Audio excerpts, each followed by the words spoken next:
محافظ محافظ خداوند ہے محافظ، دن ہو یا رات ہو نہ ڈروں گا کبھی، مشکل مصیبت اور کوئی نہ ہو ساتھ، مشکل مصیبت اور کوئی نہ ہو ساتھ، نہ ڈروں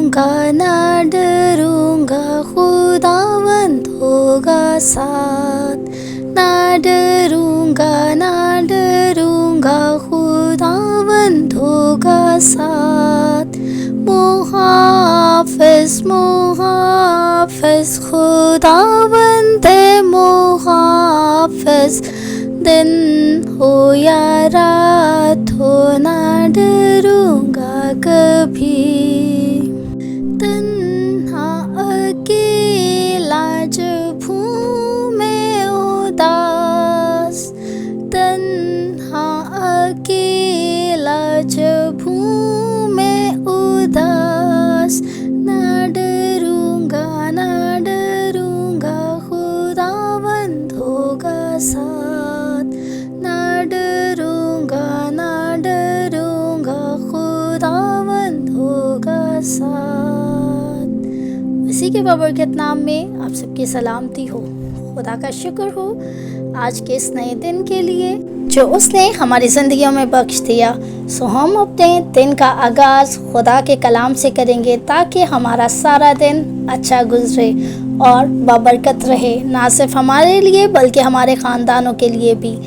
خدا کے کلام میں لکھا ہے، یرمیہ کی کتاب 17 باب اور 5 آیت، خداوند یوں فرماتا ہے کہ ملعون ہے وہ آدمی جو انسان پر توکل کرتا ہے اور بشر کو اپنا بازو جانتا ہے، اور جس کا دل خداوند سے برگشتہ ہو جاتا ہے۔ آمین۔ آج کا جو ہمارا مضمون ہے وہ ہے صرف خدا پر بھروسہ۔ آج کی آیت بھی ہمیں یہی سکھا رہی ہے۔ یرمیہ کے زمانے کے اسرائیلی یقین رکھتے تھے کہ وہ طاقتور شاہ بابل سے محفوظ رہنے کے لیے اپنی فوج، اپنے بادشاہ کی سیاسی بصیرت اور اپنے غیر ملکی اتحادیوں پر بھروسہ کر سکتے ہیں۔ وہ اپنے ہونٹوں سے تو خدا پر بھروسہ کرنے کا اقرار کرتے تھے، مگر ان کے کاموں سے پتہ چلتا تھا کہ ان کا بھروسہ حقیقت میں کس پر ہے۔ اپنی فوج پر اور اپنی اقتصادی طاقت پر خدا نے ان کو خبردار کرنے کے لیے یرمیہ کے ذریعے سے ان سے کلام کیا کہ وہ ان کو برکت نہیں دے گا جو اس کی بجائے کسی انسان پر یا کسی اور شے پر بھروسہ کریں گے۔ تو اگر خدا کے سوا کسی بھی دوسری شے پر آپ کا حتمی بھروسہ ہے تو یہ بت پرستی ہے۔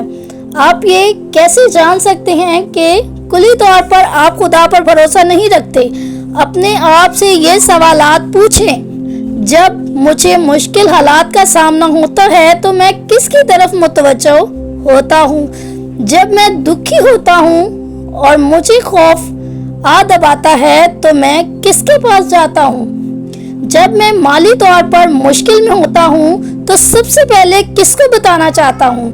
جب کبھی آپ کو پریشانی دبا لیتی ہے تو آپ اطمینان کے لیے کہاں جاتے ہیں؟ ممکن ہے آپ کا بھروسہ تو خدا ہی پر ہو، لیکن آپ کے کام اس کا ثبوت نہ دے رہے ہوں۔ اس میں کوئی شک نہیں کہ خدا اکثر اپنے طریقے کے مطابق دوسروں کے ذریعے آپ کی ضروریات پوری کرتا ہے، لیکن ہوشیار رہیں، کہیں ایسا نہ ہو کہ آپ روزی دینے والے کے بجائے صرف روزی پر بھروسہ کرنے لگیں۔ خدا آپ کی ضروریات کو جانتا ہے اور آپ کی ضرورتیں آپ کے دوستوں کے وسیلے سے پوری کر سکتا ہے، لیکن آپ کو حتمی بھروسہ خدا پر ہی رکھنا ہے، نہ کہ دوستوں پر۔ افسوس کہ بنی اسرائیل بارہا یاد دہانی کے باوجود خدا کی بجائے انسان ہی پر بھروسہ کرتے رہے، یہاں تک کہ بابلی فوج یروشلم پر چڑھائی کرنے آئی۔ انہوں نے نا امیدی میں کسی انسان، کسی قوم یا کسی فوج کی تلاش جاری رکھی جو ان کو بچا سکے۔ جب انہیں احساس ہوا کہ انہوں نے اس واحد ہستی کو نظر انداز کیے رکھا ہے جو انہیں رہائی دلا سکتا ہے تو اس وقت بہت دیر ہو چکی تھی۔ اسرائیلیوں کی طرح ایسی غلطی کبھی نہ کریں۔ جب بھی آپ کو ضرورت ہو بے جھجک خدا کے پاس جائیں۔ صرف وہی واحد ہستی ہے جو آپ کی ضروریات پوری کر سکتا ہے۔ آج کیا آپ اس بات پر بھروسہ کرتے ہیں کہ صرف خدا ہی ہے جو آپ کو مشکلات سے باہر نکالنے کی قدرت رکھتا ہے؟ اگر آپ اس بات کو تسلیم کرتے ہیں تو اچھی بات ہے، ورنہ آپ بھی ان لوگوں میں شامل ہیں جن کے لیے ملاؤن کا ورڈ استعمال ہوا ہے یہاں پر، اور ملاؤن کا مطلب یہاں پر لعنتی ہے۔ اگر آپ چاہتے ہیں کہ خدا آپ کو برکات دے تو پھر آپ نے خدا پر بھروسہ کرنا ہے اور بابرکت لوگوں میں شامل ہونا ہے، تاکہ آپ کی زندگی بابرکت ہو اور آپ کے وسیلہ سے آپ کے خاندانوں کو خدا برکت دے۔ خدا آج اس کلام کے وسیلہ سے ہم سبوں کو بہت برکت دے اور اپنے جلال کے لیے یوں ہی استعمال کرتا رہے۔ آج کی اس ویڈیو نے آپ کی زندگی میں کام کیا ضرور اس کو شیئر کریں اور لائک کریں، اور ضرور چینل کو بھی سبسکرائب کریں تاکہ اور بھی بہت سے لوگ اس سے برکت پائیں اور خدا کے نام کو عزت اور جلال ملتا رہے۔ بہت شکریہ۔